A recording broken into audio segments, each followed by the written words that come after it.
I'm Richard Winters. Welcome to Unbridled.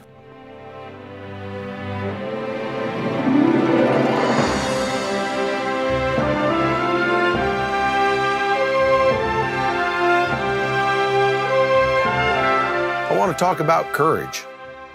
Do you feel like a very courageous person? Maybe sometimes a little more courageous than others, huh? John Wayne said courage is being scared to death and saddling up anyway. Sometimes we're pretty brave, and sometimes we're not too brave. I ran across a quote the other day that really spoke to me about courage. It says, "To the people of Texas and all Americans in the world, fellow citizens and compatriots, I am besieged by 1,000 or more of the Mexicans under Santa Anna. The enemy has demanded a surrender of discretion, otherwise the garrison are to be put to the sword if the fort is taken. I have answered the demand with a cannon shot, and our flag still waves proudly from the walls. I shall never surrender or retreat. I call on you in the name of liberty, of patriotism, and everything dear to the American character to come to our aid with all dispatch. If this call is neglected, I am determined to sustain myself as long as possible and die like a soldier who never forgets what is due his honor and that of his country. Victory or death, William Barrett Travis." And of course, that was written by Colonel Travis from the Alamo many, many years ago. That sounds pretty brave to me. I'd like to be that brave, but I don't know if I am always that brave. Let me share one more with you. This was written by Theodore Roosevelt in 1898, an address to the U.S. Army recruits. "You've got to perform without flinching whatever duty is assigned you, regardless of the difficulty or the danger attending it. If it is garrison duty, you must attend to it. If it is meeting fever, you must be willing. If it is the closest kind of fighting, anxious for it. You must know how to ride, how to shoot, how to live in the open. Absolute obedience to every command is your first lesson. No matter what comes, you mustn't squeal. Think it over, all of you. If any man wishes to withdraw, he will be gladly excused, for others are ready to take his place." Am I that guy? I don't know if I'm that guy or not. I hope I'm that guy. But all of us can't be that guy all the time. We're not always that brave. We're not always willing or think we're able to get on that horse one more time and ride. And I think at those times, when someone else is feeling a little bit discouraged, a little bit down, that you can be a very, very powerful person.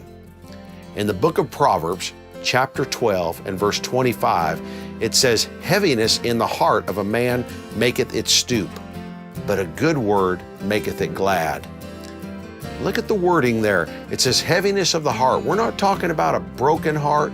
We're not talking about catastrophe or utter depression in somebody's life, but just a heavy heart. And maybe you've been in that spot from time to time, or maybe you know somebody in that spot, but the writer said, if you know someone with a heavy heart, your simple good word can make it glad.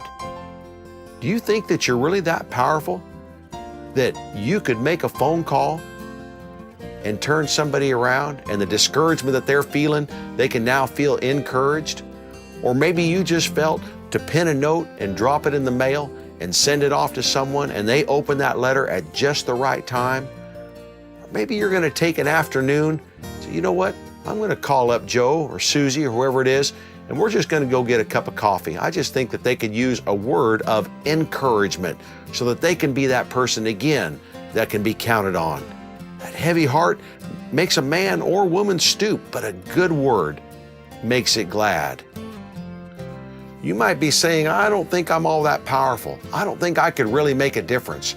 You really can make a difference. And right now, someone is coming to your mind. Is it a relative? Is it a close friend? Is it a friend that maybe you haven't spoke to in quite a while, but you got word that they're going through a little bit of a tough time, a little time of discouragement, and their heart's a little bit heavy? Your good word can make it glad. You can be the one that gives them the courage to saddle up and go out there and hit it one more time. So I would encourage you to go out there, exercise that power, see how God can use you. Wouldn't that be a cool thing if God used you to bless someone else? Well, I'm not a preacher, I'm not a missionary. No, you're just a person trying to do the right thing. Go out and see what God will do through you. It could be an exciting time when you're a blessing to someone else. Let's pray right now and see who God would lead you to encourage them today. Lord, we thank you right now that you have enabled us to be a blessing in someone else's life, that we can share a good word with somebody, a word of encouragement. So I pray that you would just put that person's name in our hearts right now. Make us aware of that person, someone that we can reach out to and be a blessing, that they might be able to go on and tackle another day. That's what we ask for today in Jesus' name. Amen. I'm Richard Winters. Thanks for listening to Unbridled today. Now you go out and be that courageous person in somebody else's life.